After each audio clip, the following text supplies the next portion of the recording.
I think it's time to watch the party die. The shit that got too wicked to apologize. It's different, get them whacked and disqualified. So Kendrick Lamar drops a song called Watch the Party Die via Instagram on 9/11, the day after the presidential debate. We know Kendrick is always intentional with his drops and releases, and I think it's worth looking into that the title of this song is Watch the Party Die right after we see two presidential parties debating.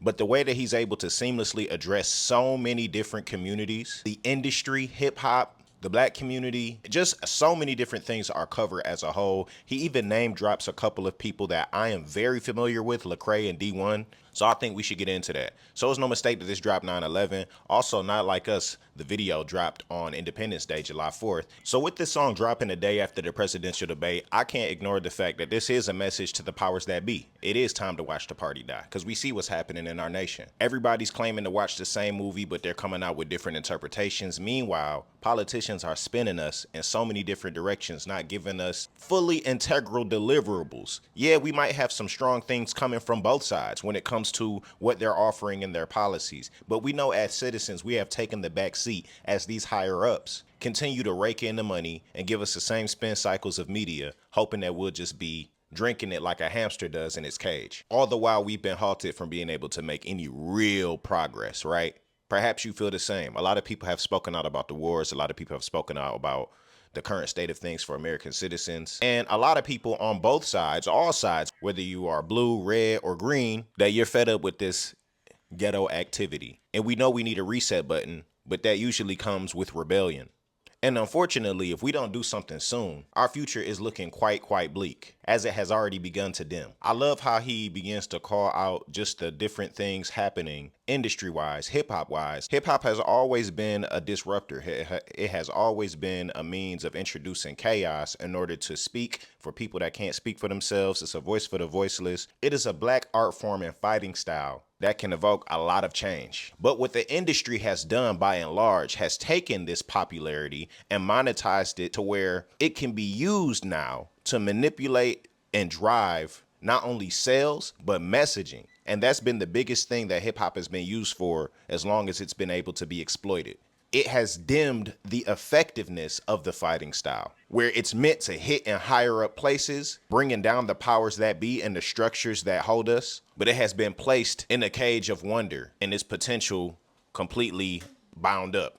And I think that he is making a point to call that out and be a good actor in regards to using himself as a vessel for the messages that need to be put out. The amount of people he calls out, because we got to understand, like, we live in this present, and I say this all the time. We live in this present society where everything is current. We don't look back in the past as much as we should, and it's pretty much by design that we don't. There's always something new happening on a day-to-day basis that keeps our minds focused on the now or on the future, but never looking at the past and how it has everything to do with the present and where we're going. Hip-hop figures, black figures, have been strategically used for messaging, political messaging, to give us narratives on things that they're really being paid to say, and we're not able to think outside the box or to eat out of any place other than the table that they set for us. And that's what they like by design. Even though we're free to go on other tables, you don't know any better. It's like being able to go to a farm right across the street, or there's a McDonald's. And a lot of people choosing the McDonald's because it's right there, it's convenient. They make it for you and they tell you have a nice day,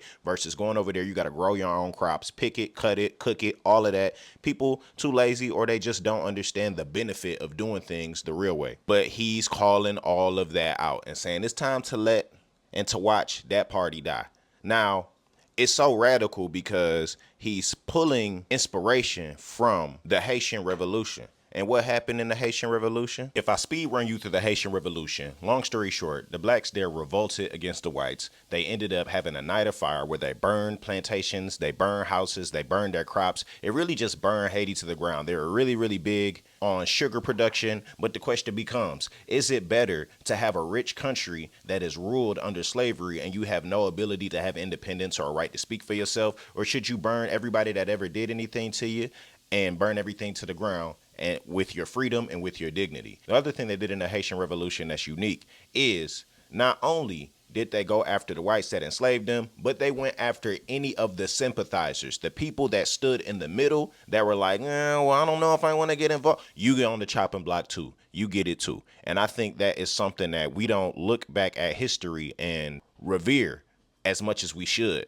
because sometimes that's necessary and it can halt progress. Now, Haiti has since not been able to recover. And the question some people may ask is it better to maybe be ruled by your oppressor with the hope to fight another day? Or does that just strengthen their grip on you, making it further impossible for you to get away in the future? Well, look at the result of America and what's going on right now. Yeah, we have a bunch of black people living and thriving, but what if we would have had more Nat Turners in the time? What if we would have been able to hold people more accountable to where they would see recourse or repercussion for their actions in a very swift way, in a way that brings fear and pause if you were to ever to try to approach things like this where you're enslaving people or hurting people like this ever again.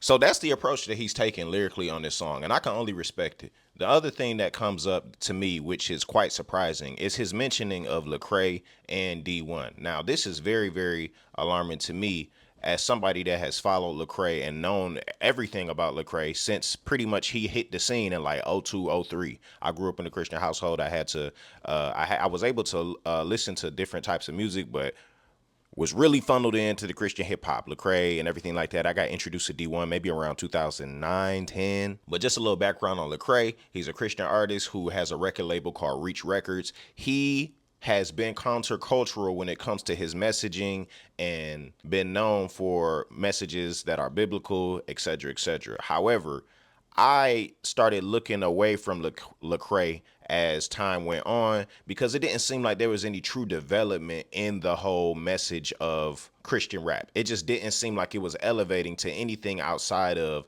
being testimonial or to judging what's happening in the outside world. It didn't seem as sharp and effective. And there's a lot of causes for that, because if you ever look into the politics of the Christian rap industry, there's so much politics. I think Lecrae was the most potent when he was releasing his mixtape series called Church Clothes, where he was being direct. He was calling out people. There was nobody that was really like not critiquing this man. And he's a trailblazer. So he made a lot of the first mistakes, and he still has to kind of figure out what that looks like for his role. But I got to give respect to Lecrae for standing on business and for calling out his powers that be as a soldier and standing on business with Church Clothes and the messaging that he had in that mixtape series. Now, Lecrae has gone on to be criticized to lose potency as he's kind of walked back some of his statements, because if you're working in the Christian rap world, you know, that still serves a bunch of white people.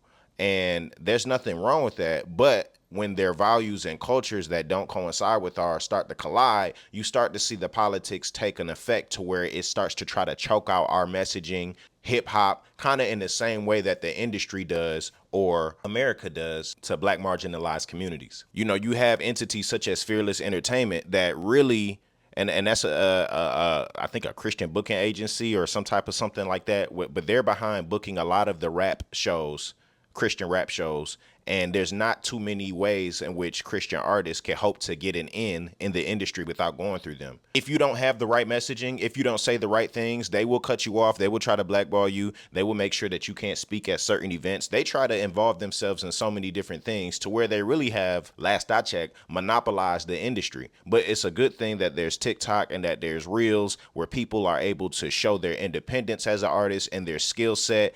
And it's cool that church is how it is, where they can set up events to where the youth can say, hey, I want this person here and that person here. But for a long time, I was very, very upset with Christian hip hop for not pushing the line more. But you're using these things, and you can say whatever you want in regards to how you want to express your faith. But when you go from being a soldier, somebody that's supposed to be on the front lines and taking risks for the things that you say, that you do, not only challenging the people that believe the same thing you do, but the structures and powers that be in society, once that starts getting watered down, I start to look at you as a puppet. You know, you're really just being a figurehead for what this thing could be, but you're not going all the way and fighting. But I still have empathy for the how hard the process might be to walk through and to be that and to come out the same on the other side. The same way Kendrick is talking about why he doesn't like fame. He don't release often because his spirit is tried more. I can only imagine how much Lecrae's spirit was tried to live the life that he lived, dedicated to his wife, his family, his mission, with all of these other people coming at you in different angles that you could never predict or expect.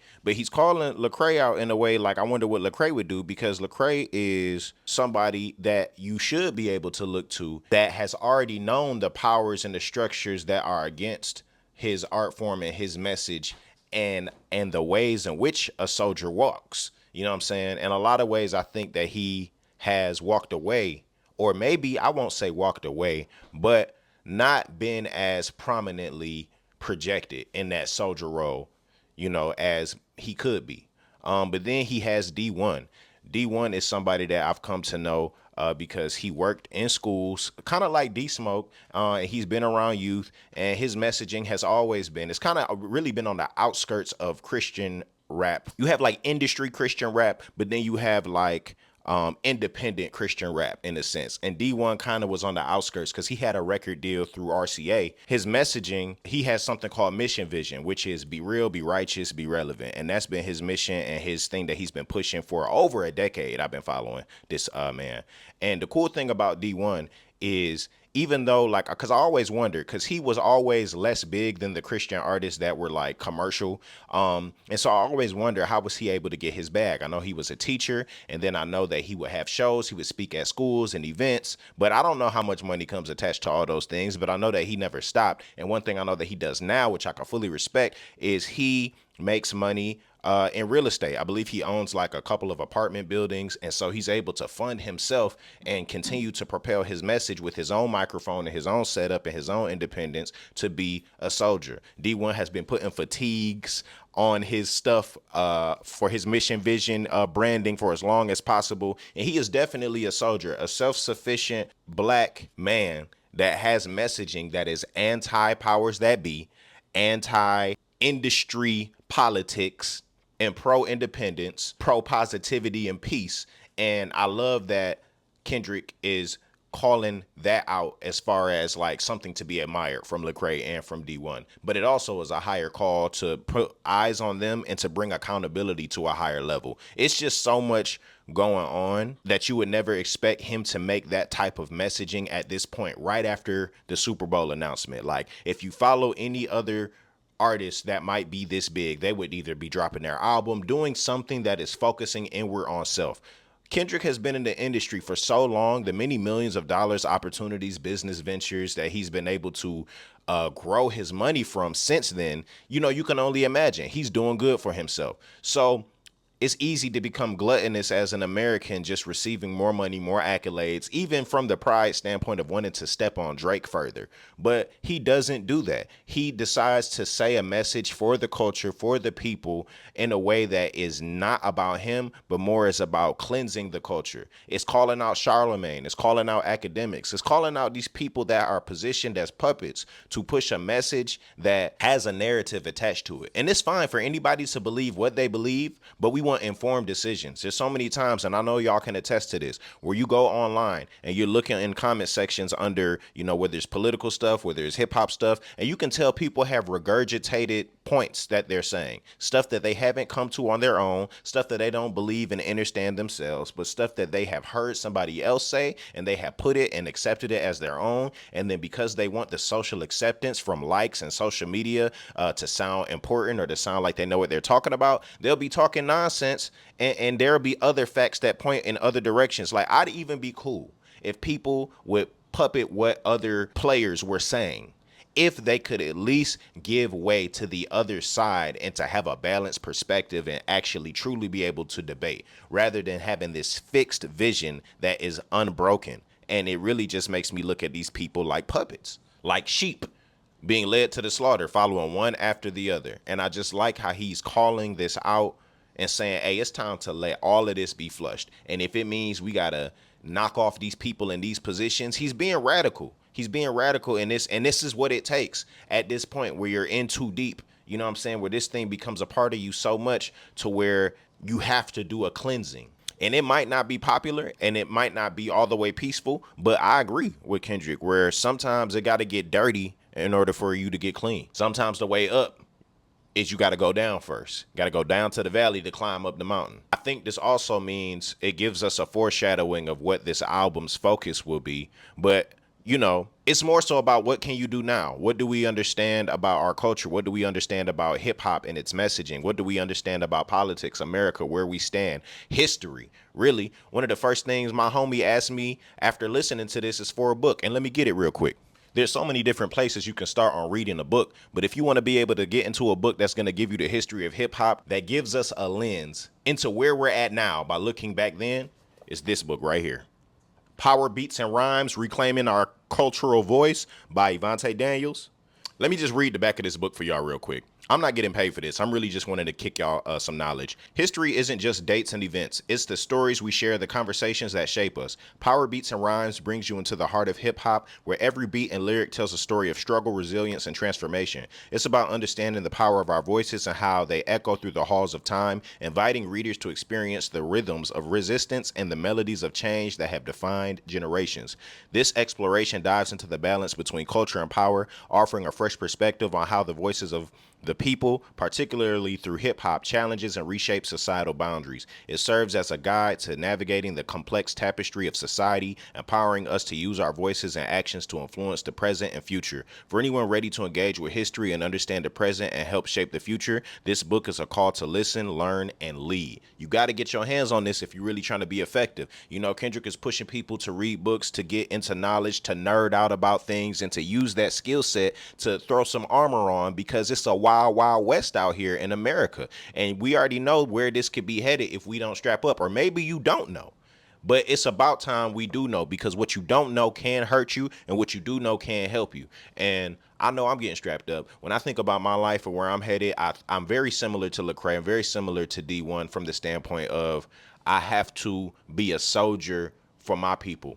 I went in and I used to work 7 years in psych wards, and I saw a bunch of corruption. So now when I go on TikTok, I love to tell stories about some of the things that go down in psych wards to give people the true help that they need, because we don't always have to go to these structures and places in order to have our problems validated or our situations addressed. It's a beautiful thing to be able to do that type of work that really helps people's mental to be strong, to be self-sufficient, to be knowledgeable, but also to stand on my own 2 feet, to make the music that I make with the messaging that I have. My inspirations are Andre 3000, Lauryn Hill, Lil Wayne, Kendrick Lamar, Lupe Fiasco, just to name a few, Kanye, and a lot of them are Geminis like me. So you already know I'm coming from schools of thought that are trying to shake the foundations that can enslave, that can poison us with perfume. And it's up to the soldiers out there that exist in your line of work, your schools of thought, the things that you're passionate about, for you to get educated, to fortify your mind with